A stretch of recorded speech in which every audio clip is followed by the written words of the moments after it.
Very warm good evening to all the delegates who are joined in today. And today we have an interesting topic, managing COVID-19, the second wave menace, and the preparedness for the third wave in children. To speak more about it, we have an interesting personality, Dr. Sunil Agrawal.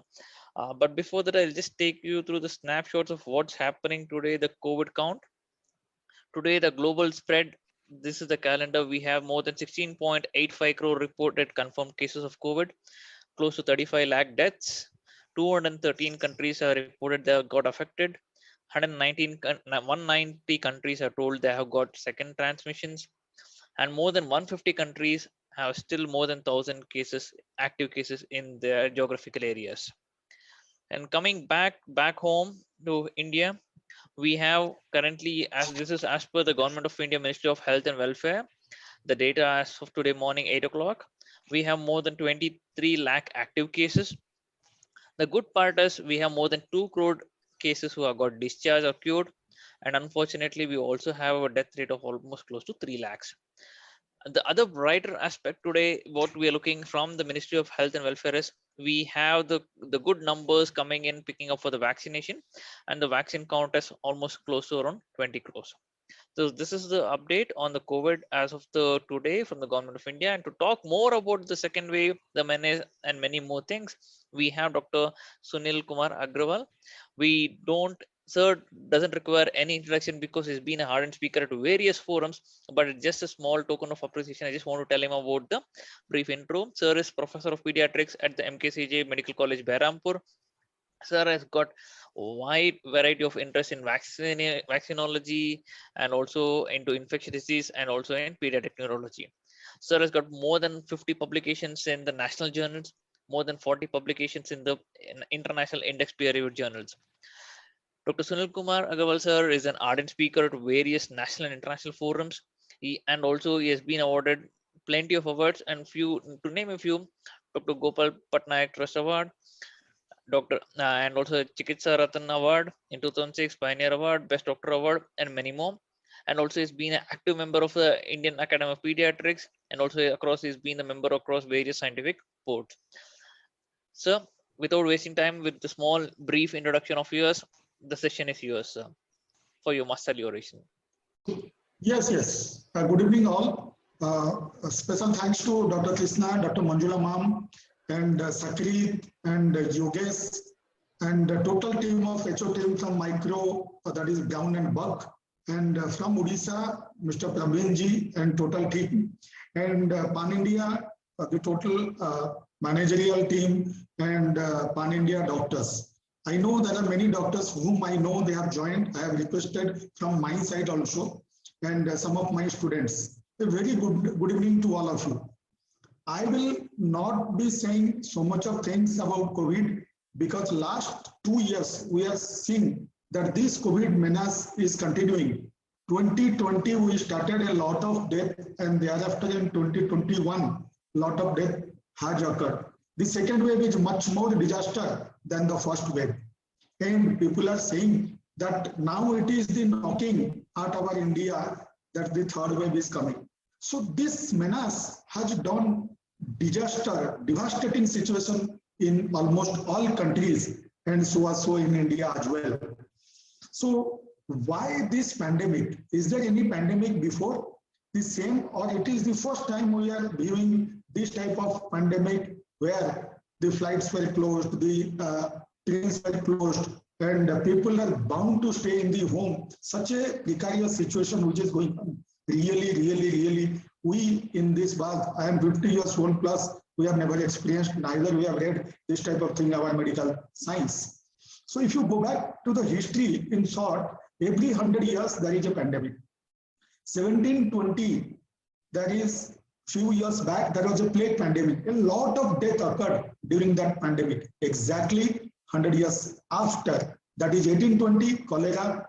It took near about spread over Southeast Asia, started from Bangladesh and a lot of countries from the Southeast Asia, and it has caused death of more than lakhs people across the Asian countries. Then after that, 1920, I mean 100 years, every 100 years, starting from 1720, 1820, 1920, and this 1920, there was Spanish flu. At that point of time, First World War was going, and at that point of time, people, the warriors, they are coming from UK towards the other part of the European countries, and during that, there was pandemic. There was a airborne disease, just like our COVID now, and that was flu. It was an influenza virus, and that is known as flu pandemic, and it came out to be known as H1N1 pandemic at that point of time, and it contributes towards 5 crore death. I mean 500 lakh death. As of now, we are having 34 lakh deaths due to COVID, and at that point of time, you can imagine 29 countries, 5 crore death. It's a huge number. But after 100 years of this, you see, we are having another pandemic, that is 2020, exactly 100 years after the history repeats. So again, one line on that, in 1920, there were 3 waves: first wave, second wave, and third wave. You see the experience which has occurred from over the span of 2 years. The first wave was small. The middle, I mean the second wave was much bigger than the first wave, which we are having right now in this current 2020 pandemic. And the third wave was inevitable. It was there, but it was smaller than the second, but bigger than the first wave. The same thing is going to be repeated in 2020, which is a COVID pandemic. So this experience, now we are here. We are managing our second wave. Now the thing is that we are not interested to allow the third wave to occur. So what can be done? So what is second wave, and how we are going to manage the second wave, and how our preparedness will be there for the third wave, so that the third wave will come definitely, but this much of disaster will not be there. And hopefully we are hoping that it will attack to the unvaccinated small children, that is lesser than 18 years. So what we are going to give, how we are going to protect. So this will be the journey of talk now for 45 to 50 minutes from now. So this 2020 first case was detected in the year 2019. That was in a place known as Wuhan, in the main province of China, and that's why it is known as COVID-19. COVID means COVID, coronavirus disease, and we know this corona is a RNA virus, which is respiratory virus. Now this causes infection through airborne, through droplet infection. Now, Lancet paper has already told it can be airborne through the distance of 10 meters. So we are having social distancing up to 2 meters, but it can go up to 10 meters. But whatever, it is not exactly airborne disease like measles, like tuberculosis, but within a short span of distance, I mean the droplet infection is the main thing which enter into the respiratory passage and causing infection in the lung and the upper airway. As long as the infection lies in the upper airway, it is known as nose COVID, or it is throat COVID, or it is COVID tongue. But if it goes to the lung, it will cause pneumonia, tachypnea, dyspnea, that is known as COVID pneumonia. So this pandemic, which had happened last year, I mean 2020, we have seen a lot of death. And rightly, Dr. Krishna was pointing that almost all over the world, 219 countries, all affected. Not a single country was spared from this infection. Lot of death occurred, hue and cry. There was a lot of death. There was more number of patients were lying, piling up in the hospital. There is no bed in Italy and Spain, in Brazil, and so many and so forth. And that strain, I mean that variant, was original China strain. So what happened last year? It was due to main COVID virus, that is novel COVID virus, novel coronavirus, the strain. Suppose we are writing this as SARS-CoV-2. Now you must know where is the SARS-CoV-1. SARS-COVID, I mean SARS coronavirus disease, SARS-1. So it was there in the year of 2002. That was known as Hong Kong flu. So after that, it became another pandemic now. So that's why it came out to be known as coronavirus, and it is SARS-CoV-2. I mean, it is SARS-2. So with this, now, if I tell, last year it was the COVID virus main original strain coined from the Wuhan, China, or China strain, or original world strain. Do we have the same strain going on pan world and pan India? No. There are occurring lot of mutations, lot of dress changing of this virus. This virus looks like this. Now you see the virus looks like this. I mean the virus is a structure like this where there are a lot of spikes are there. And we have already seen from Dr. Krishna that a lot of death has occurred pan globally, that is there about 35 lakh and confirmed 16.9 crore, and so in India we have seen 3 lakh deaths as of now, including first and second wave. And this COVID virus, architect-wise, the government has, God has created this virus where a lot of spike proteins are there on the surface, and these spike proteins are antigenic in nature. So to attach to a mucosal cell in the upper airway, they must be having ACE2 receptor and they attach. If the ACE2 receptor not there, they cannot attach. So that's why in bat population, in pangolin population, in a zoonotic population, there are coronaviruses in their respiratory passage, but they are zoonotic. And we are having benign corona, they are human corona. So this corona cannot infect zoonotic population, neither zoonotic corona cannot infect human population. Why? Because of their antigenic structure and attachment to the mucosal cell in the respiratory tract. But what is happening here, this mutation, a lot of mutation has occurred, and some of the mutation, there is a change in the spike protein, it has converted to such a pathogen which became human pathogenic. So that's why all over the world, not a single human is having experience with that. The T cell, B cell are not tuned to, and that's the reason that became a pandemic potential. It has started in the 2019, 2 years back in China, and which created havoc all over the world as of now. Last year has gone by the original strain, and this year we are getting the variant strain or different types and variants of this virus is going, and that is causing more transmissibility, more infectivity, but not that much of lethal. We have seen this COVID-19 outbreak in the year 2019, and first wave, the first person, I mean a medical student who came from Wuhan Medical Institute and entered into Kerala. The 3 students came, and they were the first person carrying this original virus from Wuhan, that is China, into Kerala, that is a part of India. And thereafter, we have seen almost all state and union territories, they suffered last year a lot of death. And this second wave is going on due to Indian variant, that is double mutant strain. And this has occurred because of, again, the changing personality of this virus. But thank God that it was not like H1N1 because of flu changes like antigenic shift and antigenic drift. But these coronavirus do not change such rapidly as flu virus. That is a good point. Now, if I say COVID-19, this wave we have experienced. This wave has already passed in the last year. Now we are peaking at the peak. Some places there are urban, the numbers are declining, but rural peak is still going on in India. In my place, Odisha, the urban peak is on lesser side, but rural peak is yet to attain. And there are some districts and some places where multiple small waves are there.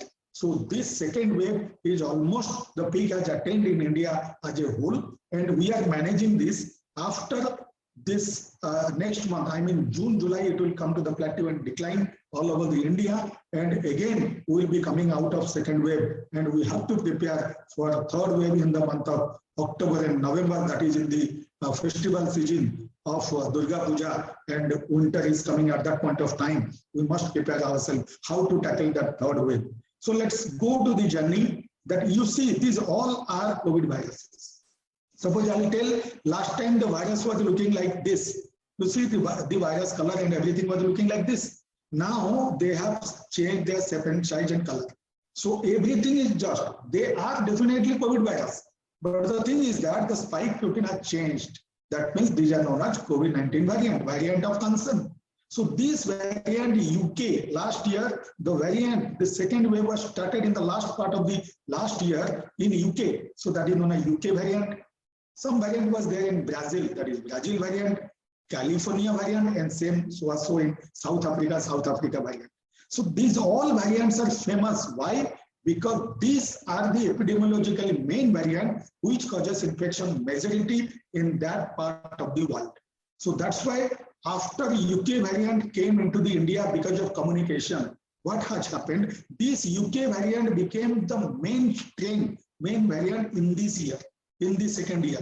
But what has happened? During the course of the illness from February to March, it has changed in Maharashtra and Gujarat and Delhi, so that it has again changed. That UK strain has been double mutated in the form of double mutant strain known as Indian strain, or you can say Maharashtra strain, and that is causing the majority of infection right now in India.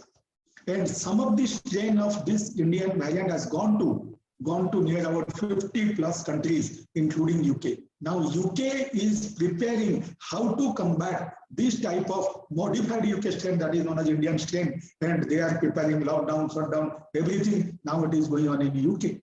So this is all about the same COVID virus, but because of mutation, the variants are there. As of now, we are concerned about 3 variants: UK, South Africa, Brazil, and now new variant has come up that is known as Indian variant. California variant is not that epidemiologically significant, so we are not talking of that.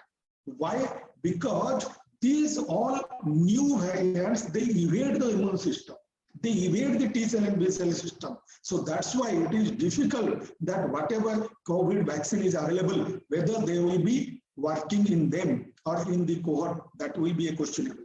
So this Indian variant, already known as, I have already told, B1617. Now B117 is the parent variant, that is UK variant, and because of the change, you see these are the mutant strains and variant, and the UK has been changed to UK variant, has been changed to Indian variant, and now as of now the majority of the viruses which are causing havoc in our country is none other than Indian strain, and that is double mutant strain. So some days back, my dear friends, 2, 3, 4 days back, and there was a debate by the CM of Delhi that Kejriwal ji was talking of a Singapore variant which is more lethal to the pediatric population. Actually, it has been told by the Government of Health and Family Welfare India as well as the Government of Singapore. They have denied there is no such variant is existing. So, my dear friends, there is no Singapore variant as of now. Now, I have told the parent variant and the second wave variant not lethal. Had it been lethal, we might have seen a lot of death. But such a huge country like 138 crore population, and in them over the span of 1.5 years, we have seen near about 3 lakh deaths. It is thanks to all our public, all our vaccination system, all our government scenario, that everybody is doing their level best. How this thing will be carved out, how this number will be less and less, and how we will be conquered over this war between the COVID and between the human race. And this new variant are more contagious and more infectivity, more transmissible. But still, the incubation period remains 2 to 14 days. And that's the reason if someone is moving from one part to another, why quarantine for 14 days? Because within 14 days, this symptomatosity has to appear. So what I talked, old strain, that was the 2020, and new strain, I have already told 4. What are they? UK, Brazil, South Africa, and Indian strain. All these are new strain. So let us think, is there any symptomatology different? Is there any coronavirus second wave? What are the new symptoms? Yes, definitely there are new symptoms. Last time we have experienced fever, but this fever was of low grade. It has never crossed 101 before, after. So, but in new strain, you get high grade fever. Persistent cough was there. And there was 5 days primary, then 7 days, 5 to 7 days, then 5 to 7 days cytokine storm. Those who are having comorbid condition, sometimes people are having anosmia, sometimes they are having loss of taste. These are all symptomatology observed in the last year. And that was the time between the upper airway symptom going towards COVID pneumonia. But this time, everything is fast. So these 2 to 14 days has curtailed to 7 to 10 days. So now 2 to 3 days or 4 to 5 days is around your first page, viremic page. And during that, we are getting high grade fever, severe myalgia. Disproportionate myalgia, one has to think that we are having this, maybe we are having COVID. Sore throat, this time the sore throat is more. And in some children and some adults, we are getting rashes over the body, that is during the viremic phase, as well as in the cytokine storm. Heavy headache, heaviness of the head and headache is a feature. Sometimes we are getting conjunctivitis, non-purulent conjunctivitis. And so the virus in children sometimes enter into the GIT. And why? Because GIT, these mucosal cells also are having lot of ACE2 receptor cells. And yes, now it's okay, I think. Yes, so much better. Yes. Okay. Okay. Then let me continue. That whatever we have seen till now, that I was discussing the old strain and the new strain, and we have seen the new strain is causing lot of presentation like severe myalgia, severe headache, and sometimes diarrhea, nausea, vomiting, diarrhea like presentation. So with this, let us go that ICMR has already told any child, anybody, any adult who is coming with influenza-like illness, ILI, that is fever and cough, they are known as ILI. If that ILI is going for hospitalization, that means they are having tachypnea, they are having respiratory distress, that is known as SARI. If ILI, it could be COVID, it may not be COVID, but in this pandemic, any cough and cold has to be thought of COVID. But somebody may ask me, how do you know whether common cold in a child is having COVID or not? Simple. If cough and cold, everything comes fast, and thereafter fever, it is most likely common cold and flu. If the fever comes fast, then thereafter cough and cold, this is most likely a case of COVID. So this is very a way, very nicely you can differentiate clinically, but anybody who is having a case of COVID in the family, then definitely each cough and cold has to be thought of in the line of COVID. And ILI, influenza-like illness requiring hospitalization or pneumonia-like presentation, they are known as SARI. SARI means severe acute respiratory infection. So my dear friends, every day you must be seeing in WhatsApp, CDC guideline, American Academy of Pediatrics guideline, WHO guideline, Government of Health and Family Welfare guideline, and ICMR guideline as well. They are frequently changing. The last year and 1 month back, I have given many platforms like how to manage this COVID scenario and COVID infection. So now the guideline is changing every day. So my dear friends, every day, every time you have to update yourself. Last time there was mainstay management in the last wave was favipiravir and remdesivir. Oxygen was not that much of demanding, or it was not a good molecule last time. But you see this time, people were running for oxygen, and oxygen is now, you say, the mainstay of management or main magic bullet. People think in this way. So this is changing, and there is no more use of favipiravir in the current way. So if I say like this, so what are the real guideline and which is the current guideline? Ministry of Health and Family Welfare, Government of India, recently, that is in the few days back, today is 28th, exactly 10 days back on 19th May, it has came out with the management protocol for adults and as well as in the children. And this is the guideline. They have divided the COVID patient into 3 categories, that is mild, moderate and severe, and accordingly how you are going to manage. So now for easy sake, for understanding sake, let us divide into mild, moderate, severe. So mild category is limited to upper airway. If there is sore throat, if there is nose, running nose, and there is cough, and there is suppose loss of smell and loss of taste is there, then definitely we are dealing with mild symptoms. Sometimes there is no symptom at all. Many children, they are purely asymptomatic. Moderate, when you tell, when there is hypoxia is not there, saturation is not falling, but there is tachypnea and respiratory distress, that is moderate, that is pneumonia without hypoxia. Some patients may go for falling of oxygen below 94 and 90 to 94, that is lesser than 94, that is 90 to 93. So that is again moderate category because the SpO2 saturation is above 90. What is the severe then? Severe, any person who is having hypoxia lesser than 90, that means oxygen saturation lesser than 90 is known as severe. So in order to summarize, mild is mild, COVID pneumonia with hypoxia or without hypoxia, but it is above 90. And once the 90 below, in this, why this category, we must know that the mild category and sometimes moderate category, we can manage at home. But any person whose oxygen goes below 90, they have to be hospitalized. So that should not be, suppose a VIP person. Suppose somebody is politically very sound and he wanted, as a matter of you are going to the hospital. It's not required, because if they occupy a seat or ICU bed, then definitely a needy person cannot go there. So it's a request and it is an eye-opening that all needy person who qualify severe category, they should go to the hospital rather than everybody going and occupying the bed, so that the needy person will not occupy the ICU and they will die. This should not be. So coming to the treatment, mild, moderate, severe. In mild category, what is there? Because of viremia, so during viremia, what happens? This virus has entered and it is causing viremia.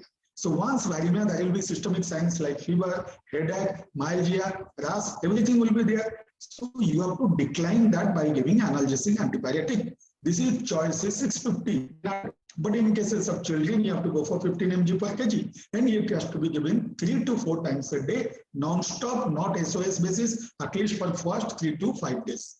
Then ivermectin, it has been seen that many school of thought, they are in pro ivermectin, and now ivermectin is came out from our ICMR guideline and Government of India guideline. They are giving that ivermectin may be given. And this has a lot of studies and random control studies are there that ivermectin can cause fever resolution time faster and can cause viremia will be lessened very fast. That means it is a usable molecule. But favipiravir, this azithromycin, doxycycline, tenofovir, all those whatever molecules are there, last time they are taken out from the mild category.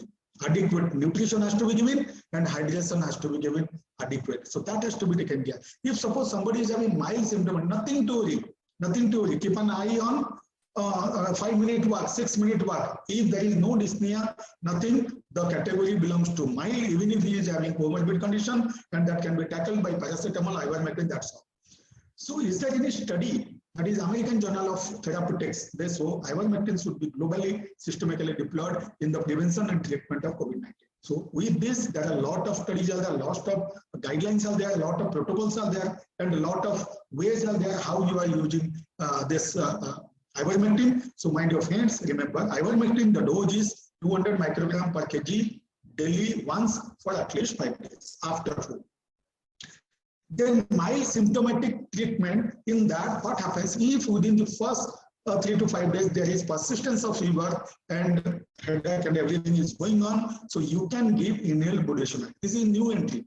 This inhaled budesonide can be given by MDI, that is this metered-dose inhaler, or by dry powder inhaler, that is DPI, at a dose of 800 microgram BD, very high dose, at a dose of 800 microgram BD for 5 to 7 days. But never ever systemic steroids, never to be given in mild category. So the message is that mild category, the treatment is symptomatic, paracetamol is the drug of choice, then comes plus minus your ivermectin, third is inhaled budesonide, not in the beginning, maybe towards the end, systemic steroid never to be given. We have seen a lot of cases of black fungus is taking news in the all print media and TV.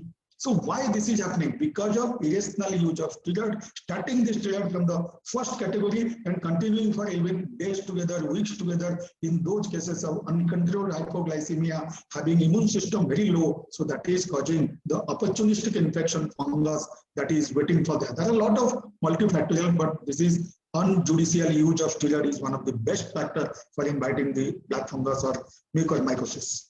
Inhaled budesonide could become first treatment in early stages of infection, that I have already told. So coming to the moderate category, I have told what is moderate category. One is pneumonia, another is hypoxia, lesser than 94, but more than 90, 90 to 94, oxygen at the rate of 5 liters per minute, and it has been, we can go up to 10 or go up to 15. High, if the more requirement of oxygen, we have to go for non-invasive ventilation, we have to go for BiPAP, CPAP, or finally the ventilation in the form of severe category. Avec pruning, this is very important because this pruning ventilation or pruning oxygenation is very, very important in this COVID pandemic. Suppose somebody is having declining oxygen, that is saturation from 94 to 92, immediately you tell the person should be prone position and take a deep breath, at least for 1 hour, each oxygenation will be improved. The mainstay of game changer in this category moderate to severe is IV steroids or oblique oral steroids. So IV steroid, methylprednisolone 0.5 to 1 milligram per kg, 5 to 10 days, or IV Dexa. That is, I will say that whatever that is 0.15 milligram, 6 milligram per day, that is to be given for 5 to 10 days.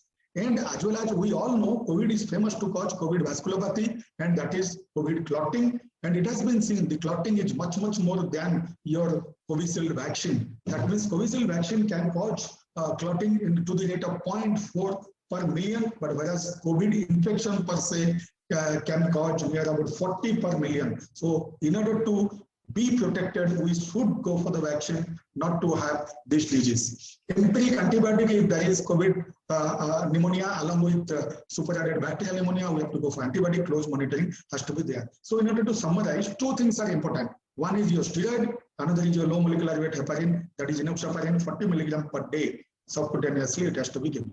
So dose of steroid, my dear friends, remember dexamethasone. Suppose a person is having everything okay, and after 6 days high grade fever, and there is no possibility of doing all acute inflammatory markers. In that condition, when persistence of high grade fever, headache, everything in a person of COVID positive 5 days beyond, then we have to continue or start dexamethasone orally, that is 6 milligram OD for a period of 5 to 10 days. Or else equivalent methylpenicillin or penicillin plain can be given. But always there is a debate that methylpenicillin and dexamethasone goes hand in hand, and dexamethasone 6 mg OD, or it can be divided into 3 mg BD for a period of 5 to 10 days.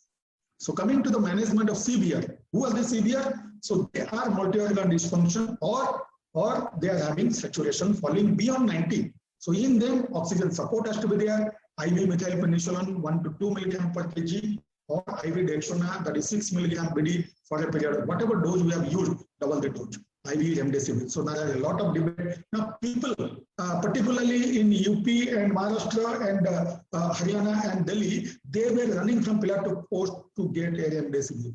Remdesivir is not a game changer. It is an IV intravenous antiviral drug. What it will cause, if it is used in the first within 7 days or 10 days of the illness in the moderate category, it may do viremia lesser, but otherwise it is not having a game changer or additional value. It is not having anything doing with mortality and morbidity. Prophylactic dose of low molecular weight heparin is a must because of its nature of COVID vasculopathy and COVID clotting. So what I say in summary, that COVID infection has been categorized into mild, moderate, severe. Mild category, paracetamol plus minus ivermectin. Let us do ivermectin in each and every case. Now coming to the moderate category, if the value comes below 93, immediately we have to go for oral versus parenteral steroid. And the steroid of choice is either dexamethasone or methylpenicillin. In cases of severity, one has to be treated in a case of dedicated COVID hospital or the COVID hospital where patients are being admitted, oxygen to be given, then and that condition high flow oxygen, if necessary NIV, and if necessary we can think of remdesivir in them. And now convalescent plasma has been banned and it is no more used in India for last couple of days, and the new molecule has come up, that is we know tocilizumab, it was there. Now another antiviral cocktail has come, Cipla company, which is now available in the market at the rate of 60,000, and that is being used in severe cases. So my question is that there are 20 points are there. Let us discuss one by one. Current position of remdesivir by ICMR. ICMR said that remdesivir should be used in cases of moderate to severe category, preferably within 7 to 10 days of illness. If the illness is beyond 10 days from the day of symptom, it's of no value, and 100 milligram per dose first day is 200 milligram, and this is available in this form. You see lyophilized powder, it has to be reconstituted, and then 200 milligram on day 1, then 100 milligram OD for last 4 days. So that means the dose is near about 5 milligram per kg on day 1, and thereafter 2.5 milligram per kg from day 2, day 5. But you see that this news was there. WHO removes remdesivir from drug list. I do not know when. Last year there was hydroxychloroquine, WHO removed. Then there was favipiravir, WHO removed. Then there was convalescent plasma, WHO removed. Now remdesivir is also removed. Now what is left? What is left? How to treat? It is only a conventional management or a conservative management or a symptomatic management. So that will cure. So finally, prevention is better than cure. So we have to prevent ourselves from not going to the gathering, wearing our mask in such a way that it will not allow the virus to enter in. That is, wearing mask is not important, but fitting or correctly wearing the mask so that the virus will not enter, that is more important. One. Number 2, current position regarding convalescent plasma and tocilizumab. Yes, I told that convalescent plasma is no more used, but tocilizumab is used. But nowadays, in place of tocilizumab, that cocktail, antibody cocktail has come up, and that will be a not game changer at all, but that will be used in severe cases where it is feasible and affordable. Now, suppose somebody will ask, what happens to all those molecules which were used last time? So now PGI Chandigarh has already told that favipiravir used, hydroxychloroquine, chloroquine, ivermectin, azithromycin, people are taking doxycycline, lopinavir, ritonavir has not recommended for prophylaxis of treatment. So my dear friends, this is new that all those molecules people are taking over the counter. They do not ask anything.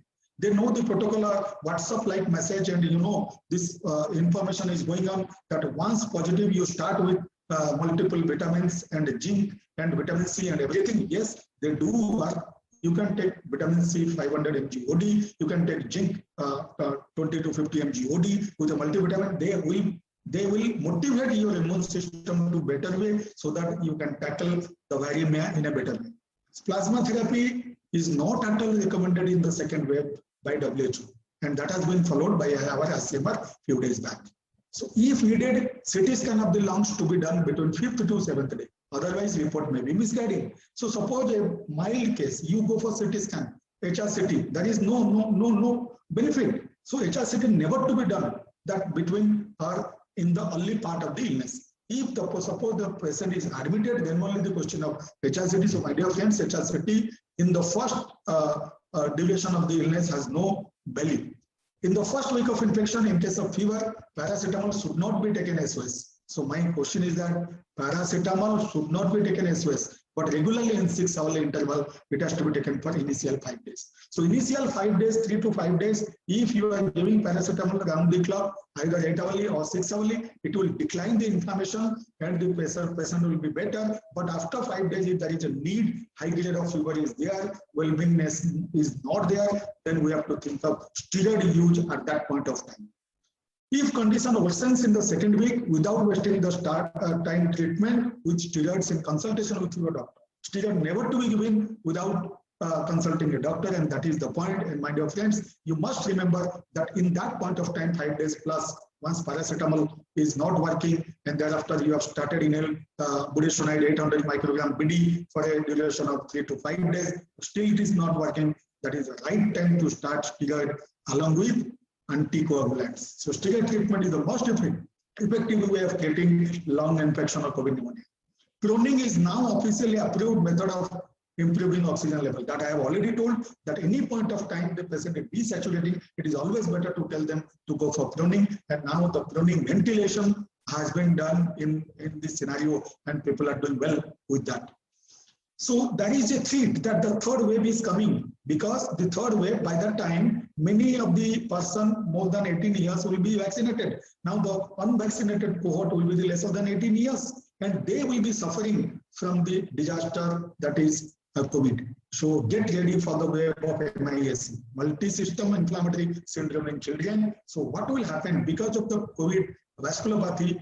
They will cause coronaries, like Kawasaki-like presentation, high-grade fever, multi-system involvement. So in them, how you are going to treat? You remember, if it is Kawasaki-like presentation, IVIG is the drug of choice. If it is MIS, not Kawasaki-like presentation, then the treatment of choice will be steroids. Many school of thought, they told both these should be given, and along with aspirin, oblique low molecular weight heparin to be given. People are using clopidogrel and other warfarin oral anticoagulants as well, but one of them has to be used, not all.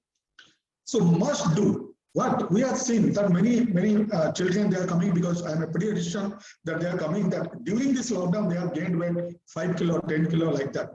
Those who are coming regularly to us that my child is not gaining weight. Now they have added 5-10 kilo during this 1.5 year time. So physical exercise is a must. Unless and until you are physically fit, then definitely your immune system will not be okay. Do yoga and pranayama in the early part of the morning. Walk at home, because many these IT people now, instead of going to Pune, Bangalore, they have gone home and they are working from home, and probably they will be working like this for a couple of months. So that's why work from home is there. So you are getting more chance, more time to pass with seniors, to pass with your kids. So all dear friends, it's a request that this type of time you never get in your lifetime once COVID goes. So enjoy this time and play with your kids. Involve with them. Don't only allow to see only screen time by TV, by WhatsApp, and by mobile only. That will be the wrong. A small child lesser than 12 years is only allowed for a period of 1 to 2 hours of screen time only, not more than that. Stay updated and stay fit. So many times, because of the leisure time in this pandemic, we are taking a lot of junk food, fried food, high sugar containing food, high salt and high fat. If you eat like this and you see this lady is sleeping on the sofa, you see how the contour. She is having morbid obesity. So we do not allow ourselves to go to like that. So all of us should follow good amount of carbohydrate, protein and fat to be taken, and the good fat has to be taken along with micronutrients. We are taking carbohydrate, protein, fat in a good way, but we are not taking micronutrients sufficiently. So we have to consume zinc as a daily basis, vitamin D, vitamin C. People are continuing vitamin C 500, but as of now 100 milligram is good enough, but 100 milligram tablet is not available. So we can continue high fiber diet and proper hydration to be there. So do not forget SMS, that is social distancing, mask and sanitization, because whatever we are doing till now, it is only when the COVID positivity will be there. So let us go to that. The like that. So suppose somebody is having mitral stenosis severe and she is allowed not to be pregnant, because if pregnancy will be there, there will be a lot of overload on the heart, pumping heart. So similarly, if we are having multiple comorbid condition, and if we are not getting jab or immunization and getting COVID positive, so it will be distress. There will be a lot of distress and a lot of problem will be there in our body immune system. So we may die. So for that reason, we have to maintain social distancing, mask, that is not only mask, the proper fitting of the mask, sanitization has to be there. Post-COVID immunity lasts how long? How long? Suppose somebody has COVID and recovered today, 14 days after, how long it will? It has been seen in the last wave that Spanish flu, that people, the antibody remain up to 6 to 8 months, and this is the reason after COVID, you can go for the vaccination after 3 months, and this is the new guideline. This pandemic is going to end by December 2021 of this year, yes or no? Let's see. At least it will take, I have already shown the first wave, second wave and third wave, and took 3 years in the last pandemic, that is Spanish flu, it took 3 years. So now 2020 is the second year, 21 will be the third year. By end of 21, we may experience that this pandemic is going to say goodbye from our planet. By that time, herd immunity will be there, either by infection, either by vaccination.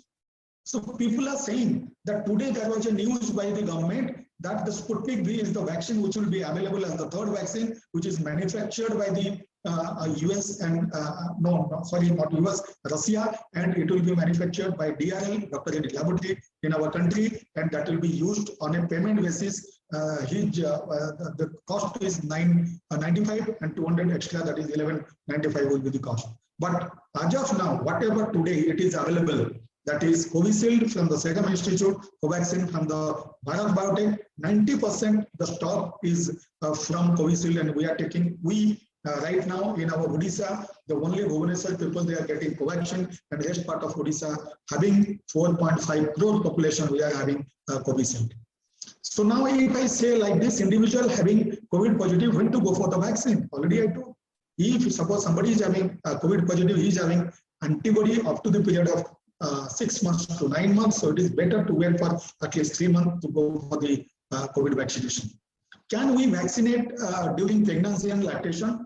Answer is yes, because though the government is clear about lactation but silent about pregnancy, but see, this pregnancy is a known alteration trait. So lactation, it will not only protect the mother, but also the antibody will go and it will go to the baby, it will protect the baby. So answer any pregnancy, any phase of lactation, you can go ahead. Today only I got a message that the baby delivered 2 days back when the mother is going to get jab. Always remember, it is always better allow that lactating mother at least for 14 days to 28 days, then you can go. So answer will be 2 to 4 weeks later than later from the delivery, you can go for the vaccination.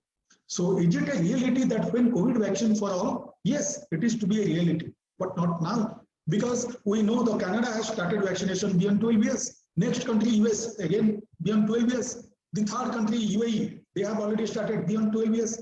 Our government has given a nod to the Bharat Biotech to start is second and third phase trial in children from the age group of 2 years to 18 years, and this is going to happen shortly by the Bharat Biotech. Once the result will be there, and it will be projected to the Government of Health and Family Welfare, this this vaccination committee, high profile vaccination committee, then definitely it will be a reality for all of us. We don't know that day when it will come. If I say, if it is started on the month of June, then we get the second jab up in the July, and July mid, the report will be there. Maybe in the month of end of August, this may be approved for our children. If not, 2 years onwards, at least. If yes, that is 12 years onwards, like the other part of the globe. How many months it will take to vaccinate below 18? I have already told it is around August. So this is a game changer molecule.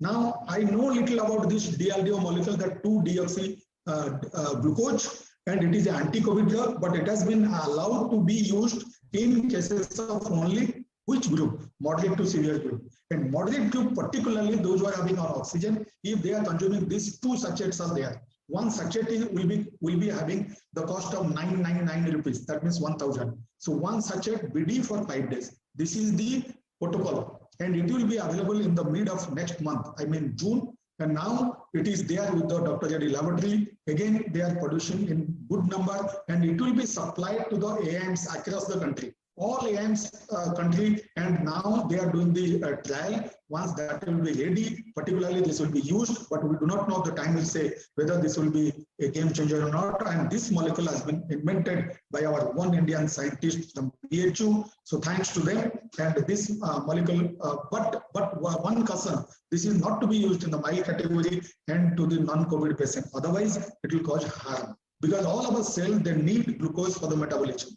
If you get an anti-glucose, I mean deoxyglucose, it will cause harm rather than benefit. Previously, it was used in the cases of cancer, but now it is a molecule to be already approved by our country. So let's see what the time will say. So coming to the last point, mucormycosis, already I told, it is now getting the more news every day that black fungus, this, that, it is now declared as a notifiable disease by almost all states across the country. But I will say injudicious use of steroid for a long period of time, particularly in uncontrolled glycemia and diabetes mellitus, those who are having immunomodulators for a long period of time and definitely having a gross immune suppression, they are the subjects to go for black fungus. And it is there in the nature, and it will come from the humidified oxygen, where the humidifier, this liquid is not being changed. And many times we are using a cooler and everything, where the water portion is not being changed, and it is coming through air, and it is going to be, it is a airborne disease, it is coming through air, and sometimes it can involve the skin, and it can migrate into the eye, and eye involvement may be there, intolerable headache, proptosis, and you see there will be black discharge from the nose. All those things will be there, but we have to protect. So let us protect. Protection is always, or prevention is better than the cure. So that's why whole system, the government system, is proactive now not to have this type of black fungus infection in cases those who have recovered. So whatever till now I told, this is all about the second wave management, which is caused by the Indian strain in our country like India. Right now we are in the plateau phase of the second wave, and now some part of the rural belt, it is now picking up. It is not being plateau, but there are urban places like Delhi, Bangalore, Calcutta, Bhubaneswar, and Pune. All those places there, it is now declining, and it may touch to a very low point maybe in the coming 2 months. And what about the corona waves? So to whom it will happen? It has been projected that the corona third wave is inevitable. Already I told the last experience in the last Spanish flu. There was first wave, second wave was much more than the third wave. And now this third wave, what we are expecting in the month of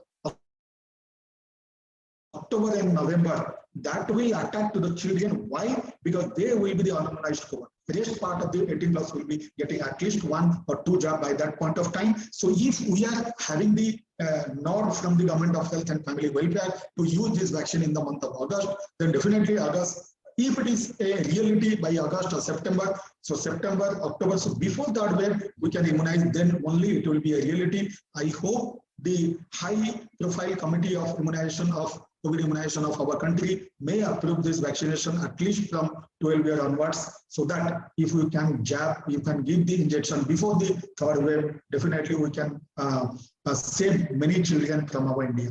So COVID third wave is inevitable. You see, this man is great famous now. This doctor, Randeep Guleria, is the director of All India Institute Medical Science, Delhi. He told that this third wave will be there. We cannot escape from that. But what we are going to do? Those below 18 years will be most vulnerable in the third wave, as they would be unvaccinated. So which has been told many times, and we see what to do, what not to do. So my dear friends, there are many things have been told that why second wave has gone like this.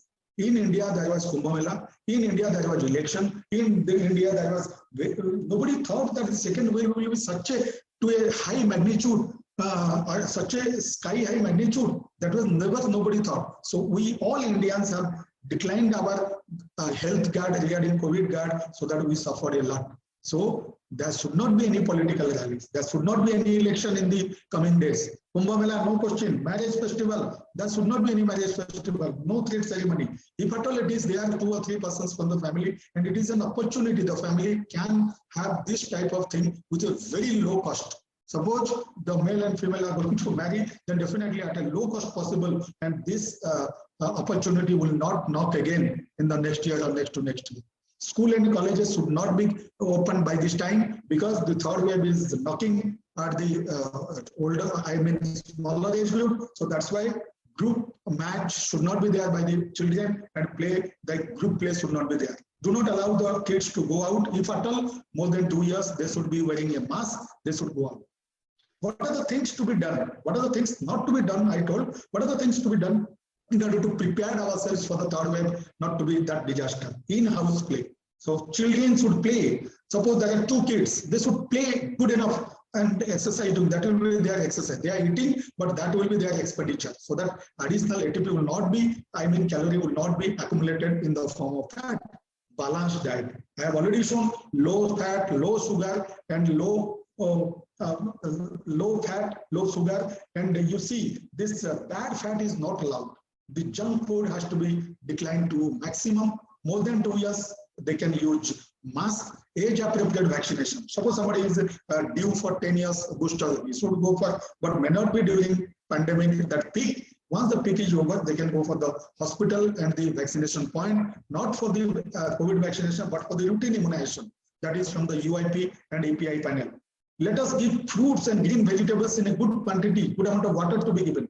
Mass vaccination above 18. If you are protected, definitely you can protect your family. For protection of the family, it is our duty that we should protect ourselves by using SMS and mass vaccination and good sleep. It has been seen that many doctors, even many medical workers, they are doing over duty. Now these first line warriors are doing over duty, and it has been seen that more than 1,000 plus doctors have left forever, and they have sacrificed their life in managing this COVID scenario, both first and second pandemic.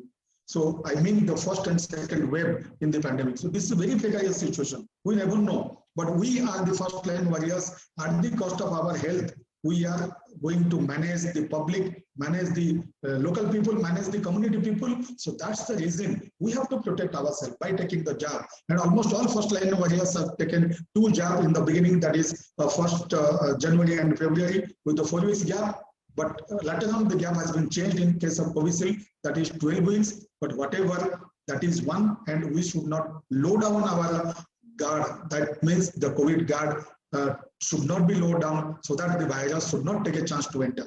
So do not forget SMS. Already I told social distancing, mask and sanitization. Social distancing, we know. Mask, I say either it is a double mask, you wear a surgical mask and over that a cloth mask, and it should be tight enough. Sanitization is a must. COVID appropriate behavior is a must, and mass vaccination above 18 is a must. So To sum up all whatever I told, starting from the beginning, how the pandemic repeats its story every 100 years.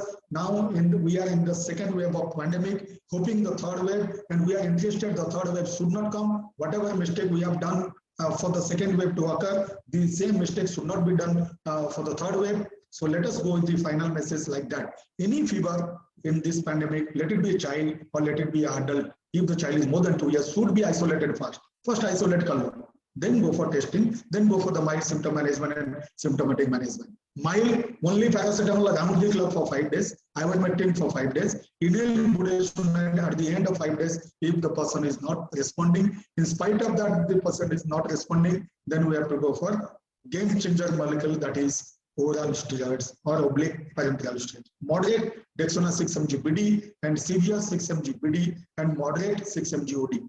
Once the Ig oxygen saturation goes down to 90 below, it has to be hospitalized. The patient has to be told that for hospitalization into the disease. Don't be panic. Don't go hospital unless and until it is indicated. I suggest mild and most of the moderate cases can be managed at home very well, and allow hospital for them, those who need hospitalization, and more than 18, 2 jabs are essential without hesitation. Whole public should go for. It has been seen that Israel is a country where the immunization coverage is near about 60% plus, and they have now lowered down their mask and this barrier method, whatever we are using, mask sanitization, they have lowered down that because it is a country smaller than Haryana, and that is the population is only 90 lakh. And this Israel, you might have seen there is a war is going on between the Israeli people and the Palestine. Now they are giving job to 90 lakh population, but our country is 138 crore population. So India is an amalgamation of a lot of countries, of European countries in India, a lot of countries, Middle East countries in India. So we have to go for this percentage of vaccination to the level of 80%. Then only we can say we are protected. My dear friends, we are not safe if you are not safe. So if everybody want to save, let us increase this vaccination and go for COVID appropriate behavior, SMS, and that will say that we can protect and we can fight in such a way. We will survive, our family will survive, and definitely the community and our country will survive. So for this survival, our commitment is more important, our dedication is important. Otherwise, once हम नहीं रहेंगे तो ये ward हमारे लिए क्या करेगा? कुछ नहीं. So with this, I thank all of you and all attendees, all doctors and students, those who have joined here, and total the team of Micro, Brown and Buck, starting from state team, all state teams. And I thank Dr. Krishna, and I have not seen Dr. Manjula ma'am. Last time I have seen her, and Yogesh through him. I am almost daily. I was in touch how to go ahead this real CME, so that my all listeners will be benefited. And I thank Sakrit and almost those persons whom I don't know, I am not mentioning, and all of you. Thanks a lot and stay safe. And namaste. And now it's I am stop sharing. It is over to Dr. Krishna or Yogesh or both of them, so that any question or anything, any suggestion, I am ready to answer. Thanks a lot. Yes, sir. Thank you very much, sir, for the wonderful deliberation, masterly oration. So thank you very much. So now, can we, with your permission, can I start taking the question? There are a few questions coming in. Yes. So the first question coming. So first thing is, everyone is, we are flooded with the messages. Your excellent presentation, nice presentation. So presentation made simple, wonderful talking, Dr. Sunil. So complete accolades to you, sir. Thank you. Okay. That's always my pleasure. Okay. So moving on to the questions. The first question coming in from Dr. Somshekar. Yes. DRDO 2D oral sachet. Your feedback, comments on it, sir. Yes, it is very premature to feedback on this comment, but on trial basis, it has been shown that those who are on oxygen in the moderate category, particularly moderate category, the oxygen need will be minimized, number one, and the duration of oxygen has been minimized. This is the trial basis and the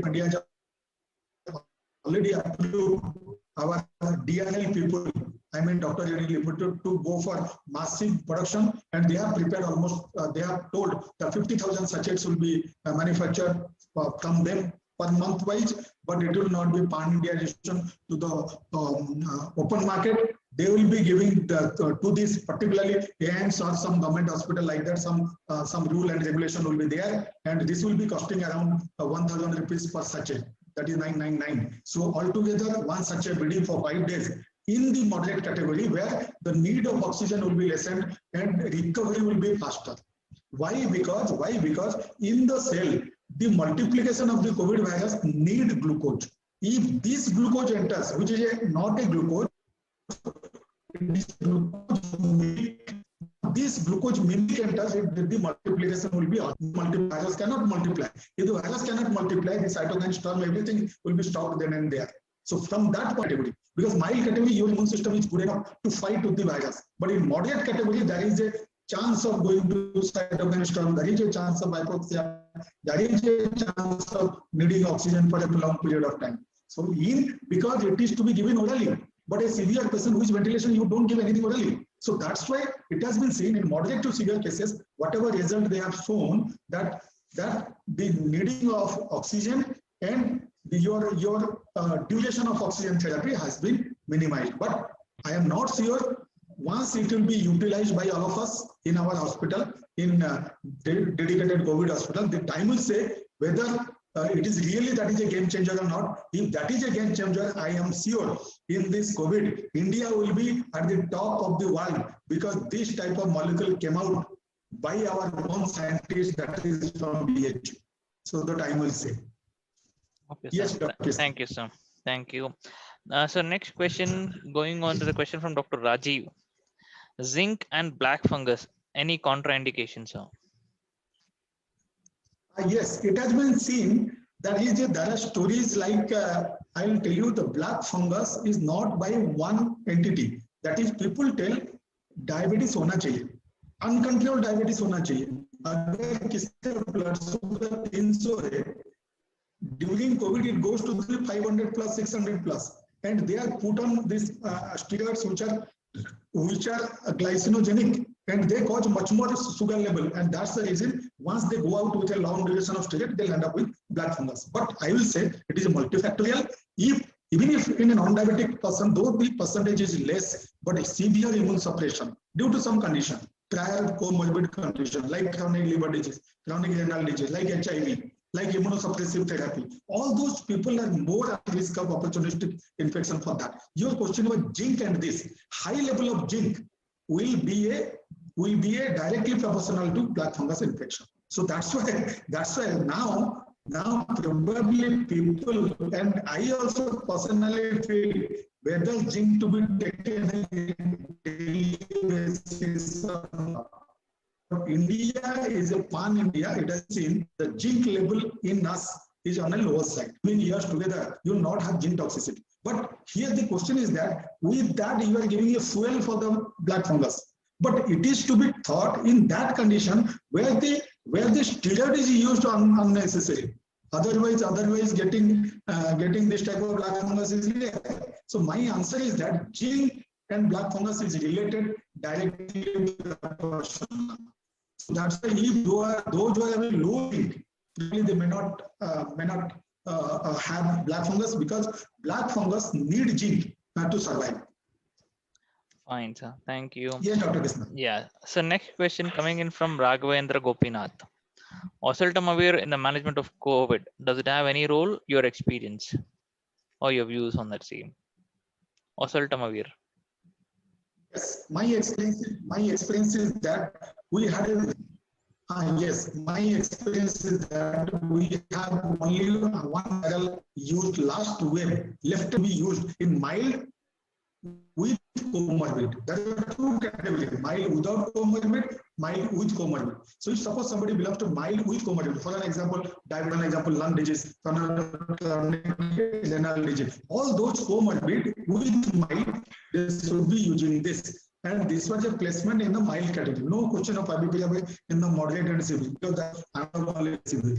But oseltamivir and other virals I have no experience. I have never used them. And now I'll say the favipiravir even, which I had a very good experience last wave. Now it is not a real entity in the coming wave. I mean, in the present wave. So we are not using favipiravir right now. But few in the initial part, February and March, we have used a lot of patients with favipiravir. But as of new guideline, the ICMR guideline came up from the month April and May. We have changed our behavior. We are not using, and I have no experience of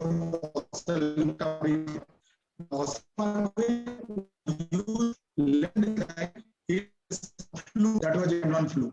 So when there was H1N1 flu, at that point, yes, Dr. Krishna. Yes, sir. Thank you. So thank you for the answer there. So next question coming in there is ivermectin. Ivermectin, is it recommended by ICMR? Yes, ivermectin is recommended by ICMR, but if you see that they have given a tabular form in one slide, so that will be mild, moderate, and severe. So there are two boxes. One is must, another is may. So now ivermectin is not there in the must. In the must category, there is only paracetamol and antihistaminics and symptomatic management. But if you go to the may, ICMR doesn't say that ivermectin not to be used, but doesn't say that it is to be used.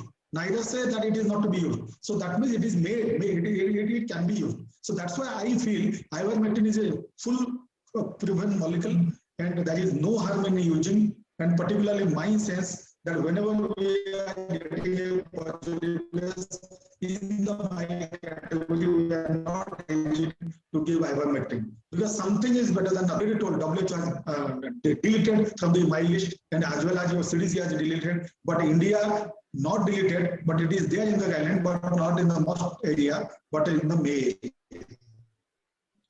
Yes, Dr. Yes, sir. So there's a question coming in from Dr. Mahendra Kumar. Sir, RT-PCR negative, but the patients will have all the symptoms. Should we continue as a COVID positive case and treat those cases? And if so, are the drugs are safe? Though it's RT-PCR negative, but symptoms are positive for COVID or COVID-like symptoms. In cases of real COVID patient, there are many, not many, 10 to 15% cases will come out to be negative in the agent second wave. This was to the tune of less than 10% in the first wave. So that's why if we are getting support a pandemic situation, somebody is coming having, suppose a 70-year-old admitted today with a saturation of 70, then I will say during this pandemic, he is having only case of COVID and it is a severe category. I have to manage that. In that condition, I will not hesitate to give remdesivir. In that condition, I will not hesitate to give steroid. So that's the reason I will tell that in cases of RT-PCR negative, also it is a possibility that he will be a true positive case of COVID. Single time, you should go ahead with the protocol of management of COVID suspect because in life is important rather than not giving. So you, yes. Okay, sir. So there's a question from Dr. Sudhakrishna Sahu. Treatment of diarrhea in COVID positive case. How do we go about it, sir? Yes. Yes. Suppose COVID positive case is having diarrhea. Now we know it is viral diarrhea. Truly, you may not give anything. But always it is better if the symptom is that we cannot differentiate between viral diarrhea from E. coli diarrhea. So in that condition, if the patient is adult, we have seen that many now in case of diarrhea, we can go for adults and 100 milligram BD doxycycline for 10 days. So that is also again anti-diarrhea. So we should go for doxycycline and zinc in the diarrhea patient. And this diarrhea most commonly present in the children as a manifestation of COVID rather than in adult. But still, if suppose a case is there in the family as COVID positive and a small child comes to me with diarrhea, then I have to suspect this diarrhea may be a COVID presentation. So I have to go for COVID testing. Fine, so Yes, thank you, Dr. sir. Krishna. Yeah, I think still a few more questions are coming in again, but it's all repetitive questions, so which you already answered. There is one more question coming in, sir. If Yeah. there is any Yes, so this is a question on formoterol inhalation to release shortness of breaths and maintaining saturation. How effective is it? This is the question from Dr. this I will tell you, in cases of COVID, it has been well studied that only one steroid, that is inhaled corticosteroid, that is budesonide, to the rate of to the dose of 800 microgram BD is well approved in the latter part of the mild category. But formoterol inhalation is a molecule to be used in bronchial asthma patient. If a patient is bronchial asthma, he is on formoterol, so you can use and continue that. But it is not recommended in a case of COVID positive patient to start there. Yes. Yes, Dr. Krishna. So the next question is on azithromycin and antihistamines. Antihistamines like levocetirizine. Yes. The role in the management of COVID. Achha. Okay, I'll tell you because first I'll tell you you are the maker of Agilite and you are the maker of Alaset. You are the maker of Alaset N. I mean, micro people. You are pioneer in those molecules. So I'll tell you that when we are treating mild cases, in the last wave we have used left and right azithromycin. So now CDC, even our ICMR, even Government of India Family Welfare has already told there is no role of azithromycin, doxycycline in COVID management. So the answer is no. So azithromycin has no role. Now coming to your brand, I will tell Alaset and Alaset M. Whatever may be, both are levocetirizine. So in cases whenever levocetirizine or cetirizine, whatever molecule, they can be given as a symptomatic treatment because in the COVID viral there cause insomnia and there are some URI-like manifestation. So in those cases, one tablet at night will do better benefit and comfort to the patient. So that's why it can be used. So that is coming under category of symptom management. I told in category, how do you manage? One is your paracetamol and next is your symptomatic management. So symptomatic management means आप उस time पे काढ़ा भी ले लो, आप उस time में हनी भी ले लो, आप उस टाइम पे कुछ गर्म चाय भी ले लो, because it will soothe to your throat. And at that point of time, your मैं ब्राउन एंड बक का आपका अलग से टाइम ले लूंगा और आपको कुछ नहीं होगा. तो फॉर दोस्तों 2-3 दिन के लिए. Yes.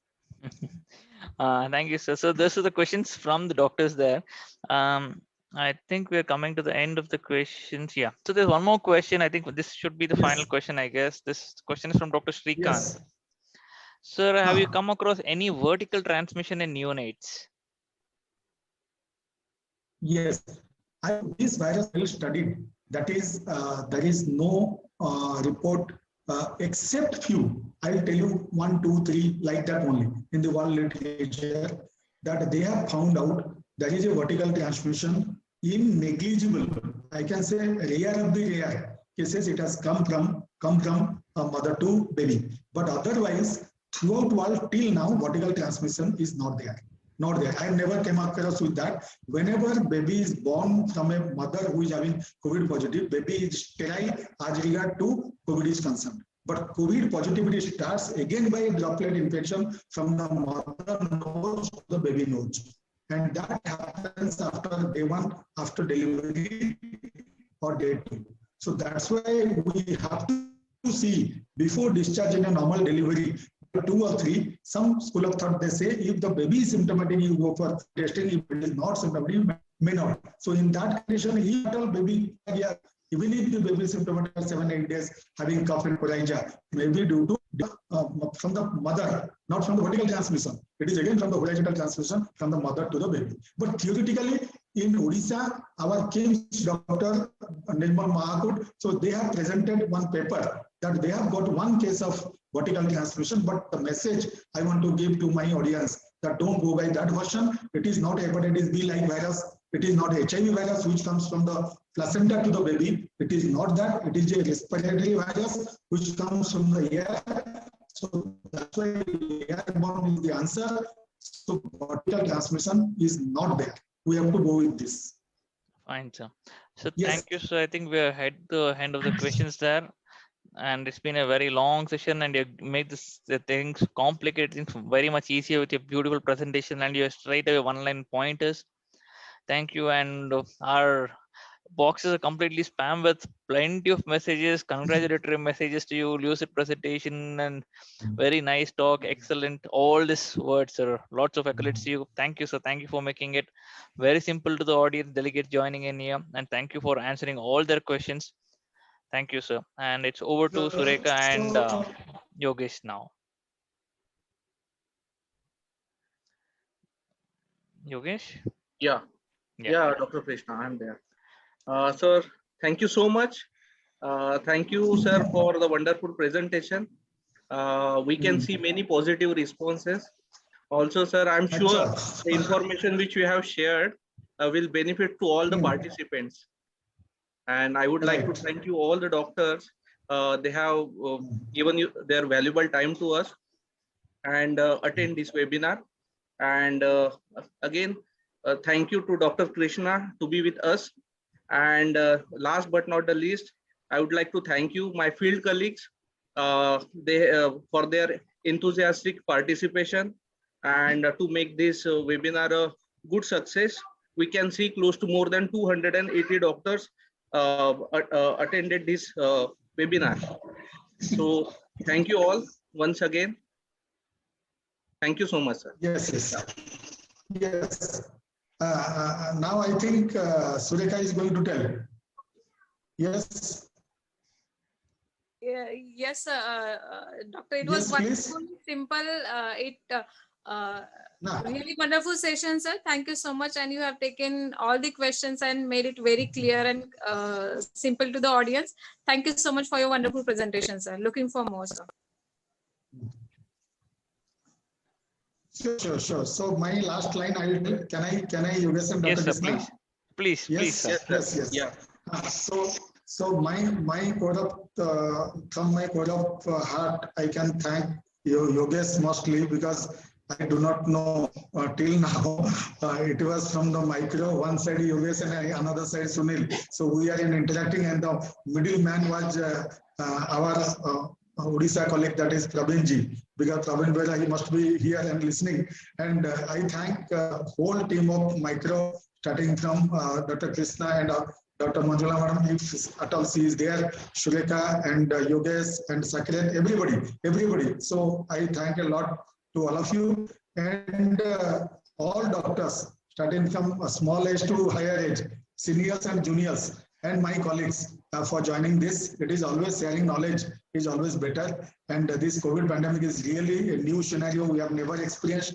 And finally, a couple of my relatives, I can say, and they have sent messages, particularly my brother-in-law staying in Calcutta, that is Mr. Ashok Bhaiya and Ashok Chandugaji and family. And here in Bhubaneswar, from my side, I can say a lot of people, that is from Rajeshji and Chotu and all. So it thanks a lot to all of you that you have joined and you made my evening successful. And I hope, and tomorrow I will be there in Alembic platform, and the topic will be only myths and facts on COVID vaccine. So today I told about the disease and how we are going to manage, and tomorrow will be prevention. So the same cohort, the messages and link will be shared by me by tomorrow morning or today midnight. And I hope you can join. And the journey between the fight between the virus and us will continue. So हमको हारना नहीं है, हमको मरना नहीं है. हम जीतेंगे, मरेंगे नहीं, और कोविड को भगाएंगे. So that will be our aim and objective. So thanks a lot. Thanks a lot. Thank you, sir. Good night. Thanks a lot. Good night. Good night. Good night. Yeah.